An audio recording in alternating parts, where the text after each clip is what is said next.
ఓం విదురాయ నమః. సమత సమంగళాడి సంతు సర్వే జనా సుఖినో భవంతు.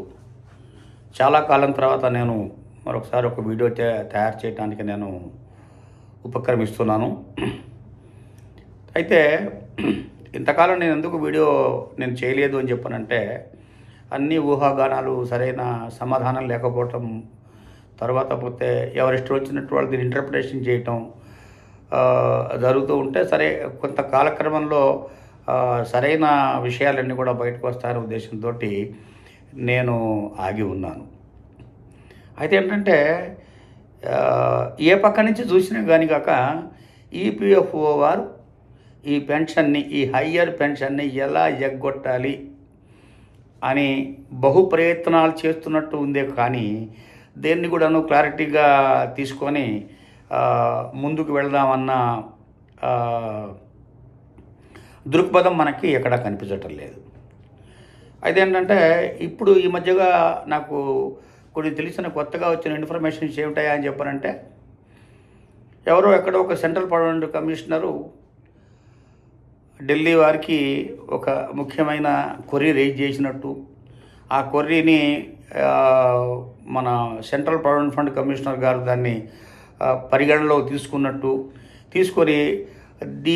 దీని నిమిత్తమై దీన్ని పూర్తిగా విచారణ చేయండి, డీప్గా వెళ్ళండి అని అన్నట్లుగా నాకు కర్ణాకర్ణిగా ఇన్ఫర్మేషన్ వచ్చింది.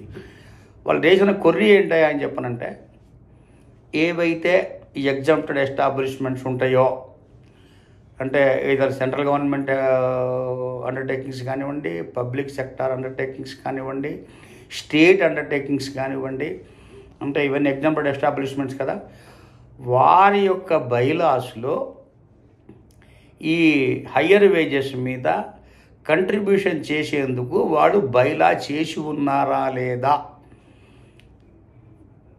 చేసి ఉన్నట్లయితేనే వారిని మనము ఈ హయ్యర్ వేజెస్ యొక్క ఈ ఫార్ములా సుప్రీంకోర్టు వారి జడ్జిమెంటు వర్తించి మనం క్యాలిక్యులేషన్ చేయవలసి వస్తుంది అన్న విషయాన్ని వాళ్ళు ధృవీకరించుకోబోతున్నారు. అయితే ఏంటంటే, ఇటువంటి ధోరణి అంతా చూస్తూ ఉంటే, ఇప్పుడు సుప్రీంకోర్టు వారు ఏం చెప్పారు, నిజంగా వారు అంతకుముందు ఆప్షన్స్లో నిజంగా చేయకపోయినా వాళ్ళు కనుక నిజంగా ఈ హయ్యర్ వేజెస్ మీద కాంట్రిబ్యూషన్ కట్టి ఉన్నట్లయితే దాన్ని కట్టినట్టుగా భావించి వాళ్ళకి హయ్యర్ పెన్షన్ ఇవ్వండి అని చెప్పని అన్నారు. అయితే ఇప్పుడు సుప్రీంకోర్టు వారు 4/11/2022 నాడు ఇచ్చిన జడ్జిమెంట్ను కూడా వాళ్ళు వక్రీకరణ దృష్టితో చూడబోతున్నారు.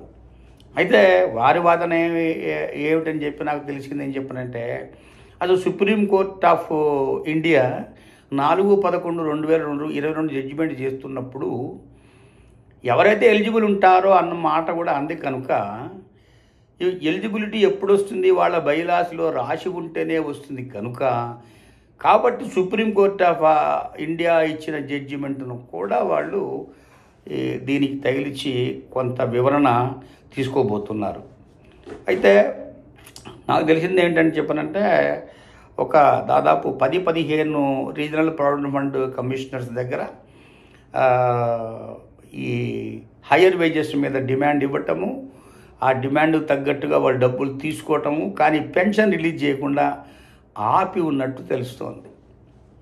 అయితే మన ఏపీ విషయానికి వచ్చినట్లయితే, ఈ మన స్టీల్ ప్లాంట్ చాలా పెద్దది కాబట్టి స్టీల్ ప్లాంట్లో వాళ్ళకు కూడాను వాళ్ళు కొంతమంది డిమాండ్ నోటీసులు ఇచ్చి డబ్బులు కట్టించుకొని వాళ్ళకు కూడా పెన్షన్ రిలీజ్ చేయలేదు. ఎందువల్ల అని చెప్పనంటే, స్టీల్ ప్లాంట్ చాలా పెద్దది, చాలా డేటాబేస్ ఎక్కువ ఉన్నది.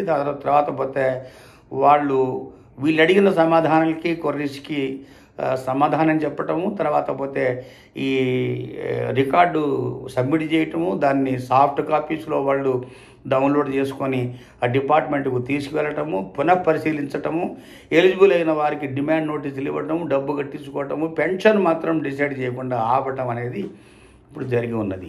ఇప్పుడు ఈ సెంట్రల్ మన ఈ కమిషనర్ ఎవరో ఒక కొర్రీ లేపేటప్పటికి దీన్ని ఆల్ ఇండియా వ్యాప్తంగా వర్తింపజేసి అన్నిటి దగ్గర స్తంభింపజేశారు.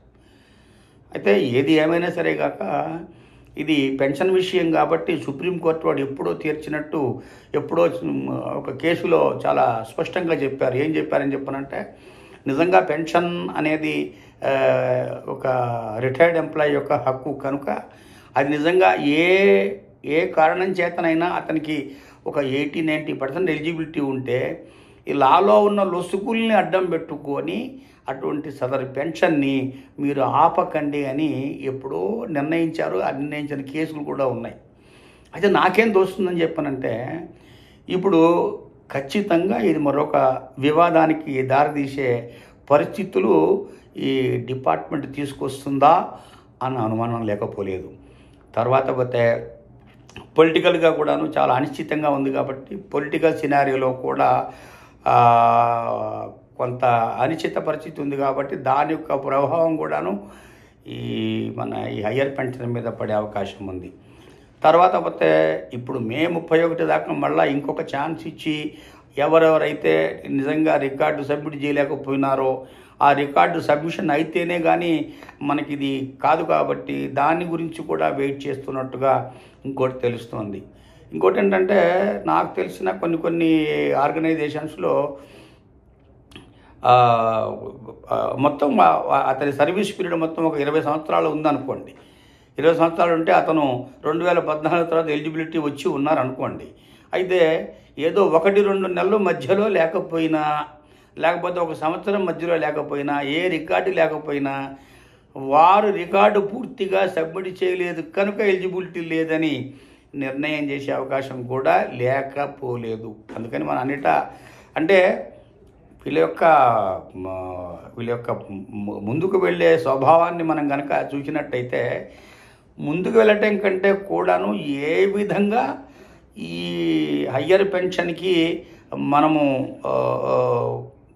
అడ్డంకులు వేయవచ్చు లేదా ఏ విధంగా డినై చేయవచ్చు అన్న దాంట్లో వీళ్ళు వర్క్ చేస్తున్నట్టు కనపడుతుందే కానీ ఏ విధంగా ఇవ్వచ్చు అన్న దాంట్లో కనపడటం లేదు. అయితే ఇప్పుడు కేరళ నుంచి కానీ, లేకపోతే తర్వాత పోతే మన ఢిల్లీ నుంచి కానీ, తర్వాత పోతే ఇక్కడ మన ఈ కర్ణాటక నుంచి కానీ ఖచ్చితంగా మళ్ళీ దీన్ని వివాదం లేపుతూ కేసులు వేసే అవకాశం ఉంది. ఎందువల్లంటే మన సుప్రీం కోర్ట్ ఆఫ్ ఇండియా చెప్పిన పద్ధతి ప్రకారం మీరు చాలా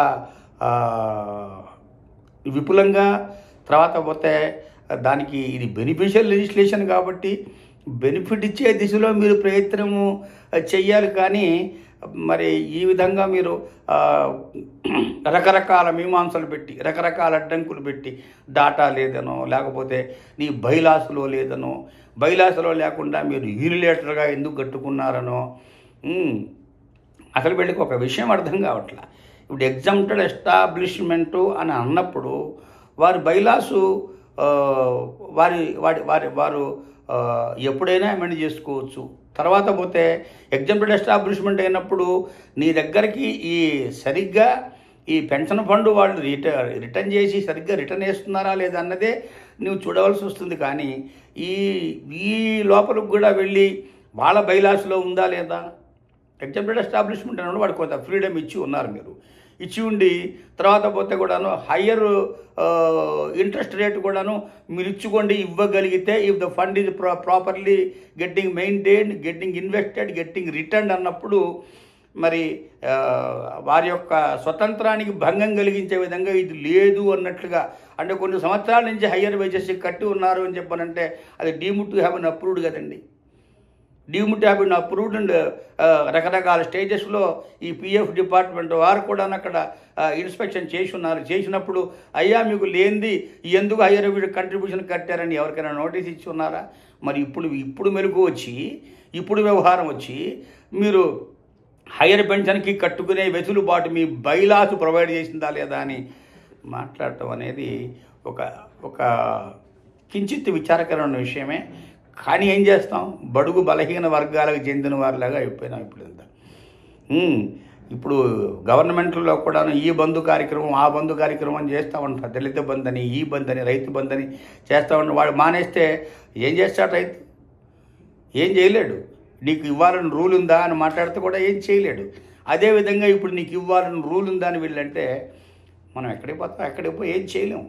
ఇంకా మన ఫండ్ను మనం జాగ్రత్తగా స్టేట్ బ్యాంక్ ఆఫ్ ఇండియాలోనూ, తర్వాత పోతే మంచి మంచి రెప్యూట్ ఇన్స్టిట్యూషన్స్లోనూ దాన్ని జాగ్రత్తగా దాచుకొని చరమదశలో ఎటువంటి బాధలు లేకుండా వచ్చే ఇంట్రెస్ట్ ఏదో తీసుకొని ఆ కార్పస్ ఫండ్ ఉంచుకొని జాగ్రత్తగా ఖర్చులన్నీ పొదుపు చేసుకొని జాగ్రత్తగా జీవనం గడించి, ఎందుకంటే 58-60 వచ్చేసిన తర్వాత ఇంకా రిమైనింగ్ 40%లో అంటే ఒక 100 అని చెప్పి ఫుల్ అనుకుంటే రిమైనింగ్ 40లో 10 నీదా, 15 నీదా, 20 నీదా, 30 నీదా, లేదా పూర్తిగా 40 నీదా తెలియదు. కనుక ఈ టైం పీరియడ్ అనేది మనకి పర్ఫెక్ట్గా తెలిసింది కనుక క్యాల్కులేషన్స్ కూడా జాగ్రత్తగా వేసుకునే అవకాశం వస్తుంది కనుక, కాబట్టి జాగ్రత్తగా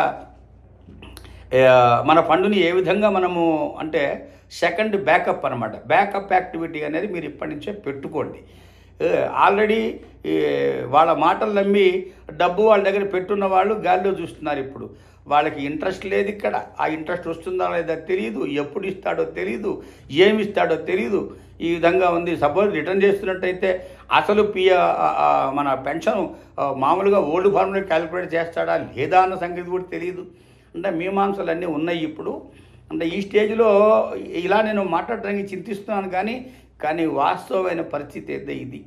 కాబట్టి అందరూ కూడాను గమనించాల్సిన విషయం ఏంటంటే దీనికోసం ఖచ్చితంగా ఇంకొక 6 నుంచి 7 నెలల్లో లేకపోతే 8 నెలల్లో టైం పట్టే అవకాశం ఉంది.